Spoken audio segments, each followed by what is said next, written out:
welcome back. For this video, I wanted to focus on how to manage stress and worry. A lot of my friends on social media and a lot of my students have been talking about how they find themselves noticing that they are under a lot more stress and they're worrying more than they normally or typically would. And that's to be expected. I mean, stress happens in the best of times, let alone when we're dealing with what's going on in the world right now. Stress appears differently for different people, and there's no right or wrong way to have worry and stress manifest in your life. For example, sleeping patterns. There's some people who find themselves not sleeping as much. I know for me, I'm having a lot of issues with insomnia where I can fall asleep, but then somewhere around midnight or 1 o'clock, I find myself waking up. I'm noticing that I'm dreaming a lot more, and not necessarily good or bad, just in general. Some people sleep too much. They're finding themselves needing more sleep, napping during the day, or some people, their sleep pattern is just completely thrown off. They're not, like, their body doesn't know when they want to sleep or wake. And all of those are very typical for your body's physical manifestation of stress and worry. You may notice that you have a change in your eating pattern.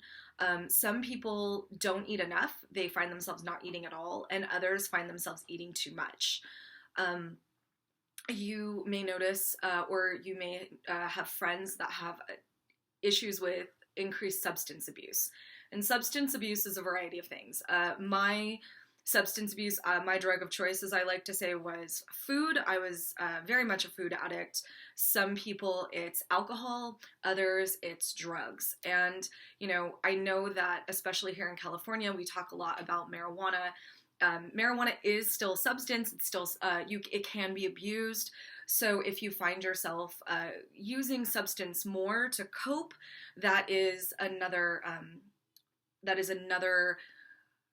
way that you, like a sign that you're dealing with more stress and worry.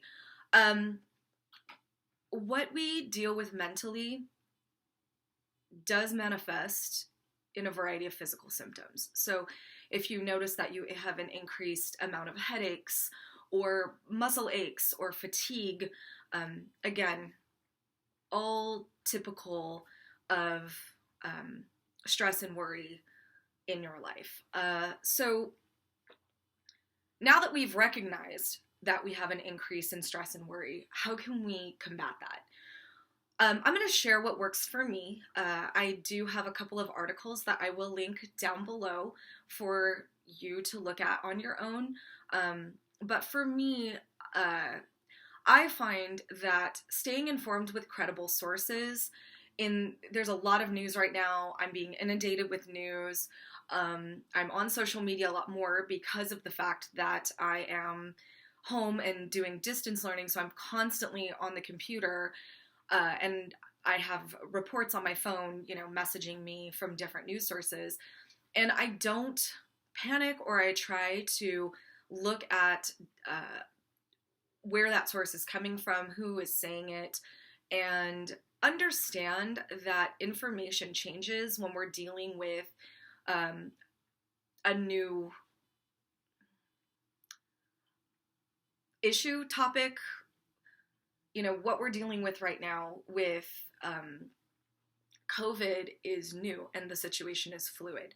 So what was said a week ago may change today. And instead of me going, you know, oh, it's a conspiracy theory, nobody knows what they're talking about, I look at it as, okay, there was just new information brought to the table. So for me, trying to rationalize it and then only following credible sources. Sticking to your routine as much as possible. I find myself slipping from this, and the days that I slip from it are the days that I struggle the most. So when I get up with my husband, he has to work. So when we get up, he gets up at 4 a.m. I get up, I make his lunch, I make him coffee. After he leaves, I do some light stretches and yoga just to kind of get up. I take a shower, and then I hadn't been putting on makeup of any kind. And I noticed that it was really kind of messing with me. I enjoy putting on a little bit of makeup. Obviously, I don't wear a lot of it. I'm a little, I'm not like into it as an art form, but it makes me feel better when I feel that I look a little more presentable. So trying to get up and put my makeup on, put on some clothes, not wear my PJs all day, every day, just following that routine, taking care of my dogs, um, making dinner, cleaning up, that type of thing. Focusing on positive aspects that I can control. I cannot control what's happening. I can't control that my school was shut down and that I had to move to distance learning. I can't control that I'm supposed to stay in my house. I can't control any of this. What I can control is what's here. I can control what I do. I can control where I go. I can control how I handle and manage distance learning. I can control what I am doing and what is happening in this house. And so that's what I'm focusing on. I'm not going to go down the rabbit hole of what ifs or overhears when I can't control it. I have to focus on me and my reaction to what's happening, because that's the only thing I can control.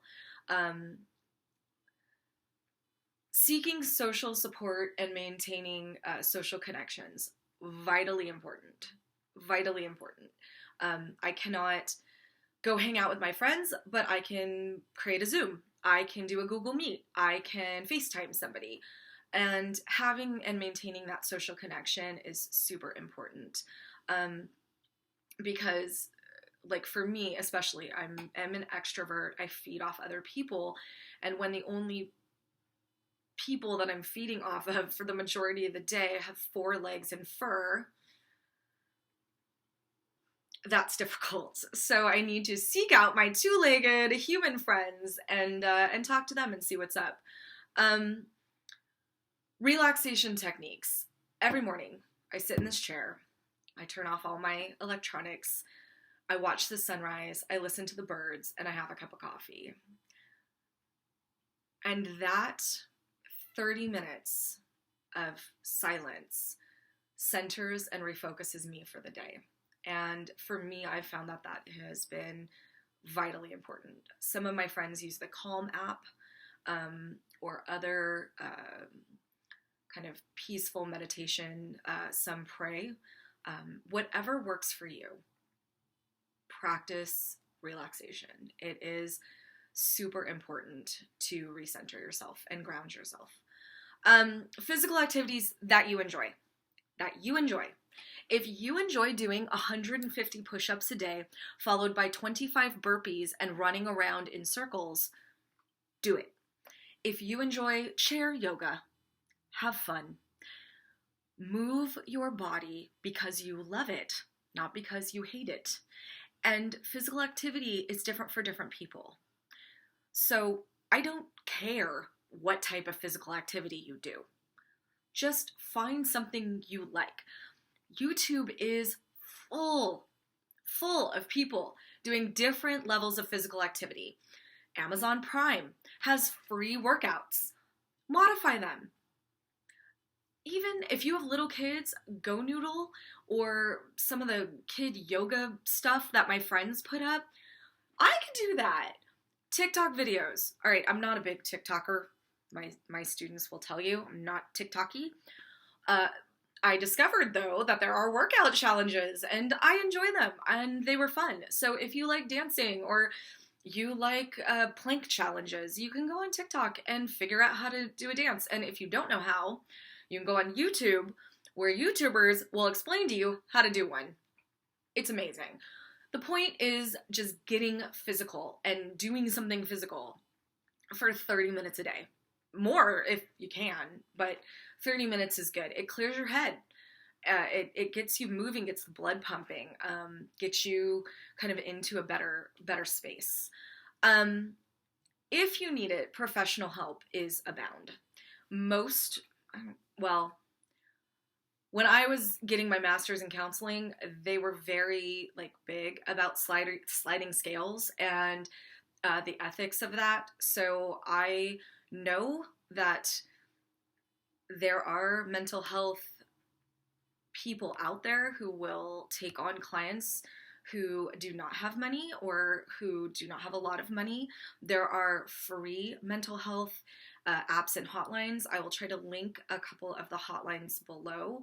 If you think that you are having a mental health crisis, dial 911. It's okay. If you're in a crisis, call for help. That's what people are there for. And you're not a burden. And you're important. And you're worthy of help. For a while, I didn't think that about myself. And I know that there are people who feel that way. And I'm going to tell you, from personal experience, it gets better. Even this will get better. Just reach out.